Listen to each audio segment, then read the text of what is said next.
علمی point number 7 second last, وَلَا تَسُبُّوا الَّذِينَ يَدْعُونَ مِن دُونِ اللَّهِ فَيَسُبُّوا اللَّهَ عَدْوًا بِغَيْرِ عِلْمٍ. لوگوں کے جھوٹے خداؤں کو جن کو وہ اللہ کے سوا پکارتے ہیں گالی مت دو، کہیں ایسا نہ ہو کہ وہ انجانے میں بغیر علم کے تمہارے سچے خدا کو گالی دے. یہ اکثر نا لوگ مجھے مشورہ دیتے ہوئے نظر آتے ہیں، حالانکہ اس کا جواب میں نے کئی دفعہ ریکارڈ کروایا کہ اس آیت کو آپ نے مس کوٹ کیا. یہ آیت تو ہمارے حق میں دلیل ہے. آج تک آپ نے مجھے سنا کہ میں نے کبھی بابا گرو نانک کی کوئی توہین کی ہو، کسی پنڈت کی میں نے کوئی توہین کی ہو؟ نہیں، کیونکہ قرآن نے مجھے حکم دیا ہے کہ تم نے کافروں کے جھوٹے خداؤں کو کچھ نہیں کہنا، ورنہ وہ تمہارے سچے خدا کو کہیں گے.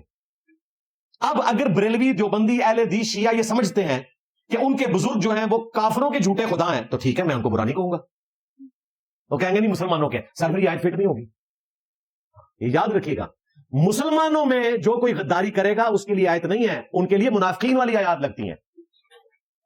ہم نہیں کہتے تمہارے بزرگ منافق تھے، ہم کہتے ہیں کہ جو تم کہتے ہو درست ہے. یہ کہتے ہیں ساڑھے بزرگوں نے سی قرآن دیتا پتا. جی بالکل آپ صحیح کہہ رہے ہیں، نہیں سی پتا، بالکل ٹھیک کہہ رہے ہیں، نہیں سی پتا، ورنہ یہ گال نہ کر کے جانے. تو یہ بات یاد رکھیے گا، جنیوا کنونشن کے رائٹس صرف مخالف فوج کے قیدیوں کو حاصل ہیں. اگر اپنا فوجی غداری کرے تو ڈیتھ پینلٹی ہے. پاکستان کا کوئی فوجی غداری کرے گا تو اسے قید نہیں ملے گی، اسے سزائے موت ہوگی. ہاں، اگر پاکستان کے دشمن ملک کا کوئی فوجی قید میں لایا جائے گا اسے اقوام متحدہ کے جو رائٹس ہیں قیدیوں کے وہ ملیں گے. اسی طریقے سے کافروں کے جھوٹے خداؤں کا پروٹوکول ہے. مسلمانوں نے جو جھوٹے خدا بنائے ہوئے ہیں، جھوٹے بزرگ بنائے ہوئے ہیں، ان کا کوئی پروٹوکول نہیں ہے، کیونکہ وہ اسلام کی پیٹھ میں چھرا گھونپ رہے ہیں. لہٰذا اس آیت کو مس کوٹ کر کے، اس قرآن کی آیت کی تحریف کر کے اپنی قبر بھاری نہ کرے ان بزرگوں کے پیچھے کہ جن کا پتہ ہی نہیں آپ کو کہ ان کے ساتھ آخرت میں کیا معاملہ ہونے والا ہے، اچھا یا برا. تو اس لیے میرے بھائی ان بابوں کو مانیں جو کتابوں کو مانتے ہیں. ہمارے بابے یہ ہیں امام بخاری، امام مسلم. ہم ان بابوں کو مانتے ہیں جو کتابوں کو مانتے ہیں. جو کتابوں کے غدار ہیں ہم ان بابوں کو نہیں مانتے. اور جن جن لوگوں نے اسلام کو کنٹریبیوٹ کیا ہم ان کو مانتے ہیں.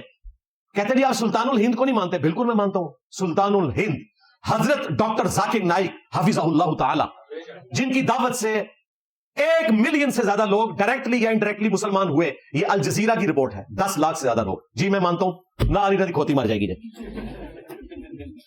تو اڈے سلطان الہند دا تے سٹوریج لکھے ہے، پتہ نہیں ایسی کہ نہیں. اے تو زندہ سلطان الہند ہے نا، انہوں کیوں نہیں مندے؟ کہنا نہیں کلمہ تو پڑھایا ہے لیکن عقیدے ٹھیک نہیں. تھوڑے بابے نے بھی عقیدے ٹھیک نہیں ہے. میرے نبی سا ہے ہی کوئی نہیں. تیرے بابے تے شاہ ہی کوئی نہیں. آندہ کوئی کہنا 90 لاکھ نو کلمہ پڑھا، ان کو 90 لاکھ تے چھڑ دے ادو تے بعد ہی نہیں سی سب کانٹیننٹ دی 90 لاکھ. اے جنہیں 10 لاکھ تو زیادہ کلمہ پڑھایا وہ زندہ جے، انہوں ولی اللہ منو. کہہ کے عقیدے ٹھیک دے. تھوڑے بابے نے بھی عقیدے ٹھیک نہیں. لہٰذا آندہ کوئی کلمے کی دوست نہ لگائے. لوگ کہتے ہیں جی انجینئر کے باؤ اجداد کو کلمہ جو ہے وہ بزرگوں نے پڑھایا تھا. تو دیکھو تمہارے بزرگوں سے بڑا بزرگ وہ ہے کہ جس کے بزرگوں کو انہوں نے کلمہ پڑھایا تھا، ان بزرگوں کے ماننے والی آنے والی اگلی نسلوں کو میں نے رسول اللہ کے ساتھ جوڑ دیا صلی اللہ علیہ وآلہ وسلم. ان دسو بڑا بابا کیڑا ہے؟ باباؤں کا بابا.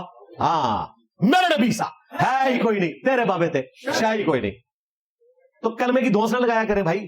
ہم تو نان مسلمز کی کنٹریبیوشن کو مانتے ہیں. حضرت گیوٹنبرگ 1440 عیسوی میں، 8 سے 600 سال پہلے، اس بندے نے ایک کرسچن پریسٹ تھا، پرنٹنگ پریس بنایا. ورنہ آج بخاری مسلم قرآن میرے پاس نہ ہوتے.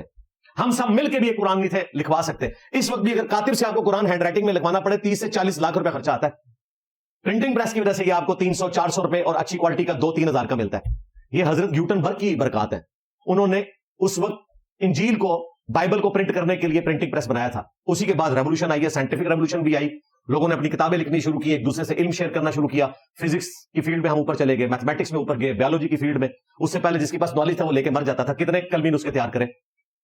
تو حضرت گیوٹنبرگ کی خدمات کو بھی ہم مانتے ہیں، عقیدے کو نہیں مانتے. تمہارے بزرگوں کی خدمات کو مانتے ہیں، عقیدے کو نہیں مانتے. ویسے بھی بخاری مسلم میں حدیث ہے اللہ تعالیٰ بعض اوقات کسی فاسق سے بھی دین کا کام لے لیتا ہے. تو کسی کا کلمہ پڑھانا کوئی دھوس نہیں ہے کہ ہم اس کے عقیدوں کو مان لیں. تم آپس میں ایک دوسرے کو نہیں مانتے ہو. اہل تشیع کے وہ بزرگان دین جن کی وجہ سے 6 سے 8 کروڑ بندہ ایران میں مسلمان ہے، ان کو تو تم مسلمان بھی نہیں سمجھتے. تو تمہارے بزرگوں کو وہ کیسے مان لیں اور ہم تم دونوں کے بزرگوں کو کیسے مان لیں اگر ان کے عقیدے خراب ہو؟ عقیدے درست ہو تو ہمارے سروں کے تاج ہے الحمدللہ. تو میں نے کچھ عرصہ پہلے اعلیٰ حضرت کے 12 عقیدے ویڈیو میں ریکارڈ کروایا تھا ان مولویوں کے لیے جو کہتے تھے کہ انجینئر، خود چیلنج کیا. ٹھیک ہے، آج یقین جانو کہ مجھے ان کا نام لینے کی ضرورت نہیں ہے, میں نہیں چاہتا میرے پلیٹ فارم سے ان میں سے کسی کا نام جائے, ٹھیک ہے. میں اشارتاً آپ کو بتا دیتا ہوں, جس نے تازہ جو ہے اپنے جرم کے اوپر معافی مانگ کے تو انسٹال ہونے کی کوشش کی ہے مفتی منیر صاحب کے ساتھ بیٹھ کے, اس نے خود کہا تھا کہ جی انجینئر جس کے اوپر تجھے ناز ہے نا وہ عقیدے ریکارڈ کروا. میں نے 12 ریکارڈ کروائے ہیں, آج تیسرا سال ہے, جواب نہیں دیا ویڈیو میں, سوائے اس کے کیس پہ 295C لگوائیں گے, ٹھیک ہے. بس تیری چیخیں نکلیں گی, تیری میمز بنے گی. اور جو تیرے مخالف تھا نا ایک بندہ, ٹھیک ہے, جس کی ہم نے اہل بیت علیہ السلام کا دفاع کرنے کی وجہ سے اتنی عزت کی, اور اس پہ جب 295A لگی, جو آج تک لگی ہوئی ہے, ٹرائل ہو رہا ہے اس کا, ابھی تک فارغ نہیں ہوا, اس نے کتنی بڑی غداری کی کہ 295C کے مسئلے میں میرے خلاف آ کے کھڑا ہوا. لیکن تو آج اس قابل بھی نہیں میں تیرا نام لوں, اور آندہ سے ہماری کسی پوڈ کاسٹ میں نے بتا دیا کسی مولوی کا نام نہیں لینا. ہم اپنے پلیٹ فارم سے ان لوگوں کو اس قابل نہیں سمجھتے کہ ان کا نام بھی لیا جائے. ان کے لیے کیا ہے, میمز بنے گی, ان میمز کے اوپر تھم نیلز پہ ان کی تصویریں لگیں گی, وہاں سے آپ ان کی شکلیں پہچانیں گے. ہمارے پلیٹ فارم سے ہمیں کوئی ضرورت نہیں ان کا نام لینے کی. ہاں, یہ اس قابل بھی نہیں ہے کہ ان کو ہم اپنے پلیٹ فارم سے مشہوری دیں جن کو کوئی جانتا نہیں. اللہ کے فضل سے اس پلیٹ فارم کی آواز پوری دنیا میں پہنچ چکی ہے, اور آج پوری دنیا میں مسلمانوں کا رٹز یہی ہے کہ میرے نبی سا ہے ہی کوئی نہیں, تیرے بابے تھے شاہ ہی کوئی نہیں, مولا علی سا ہے ہی کوئی نہیں, بنو امیہ تھے شاہ ہی کوئی نہیں, الحمدللہ. اور انجینئر کے جیسا ہے ہی کوئی نہیں, تیرے مولوی تھے شاہ ہی کوئی نہیں. میں آستے آستے بولے تواڈے ہستے, مینوں کوئی ادھر کر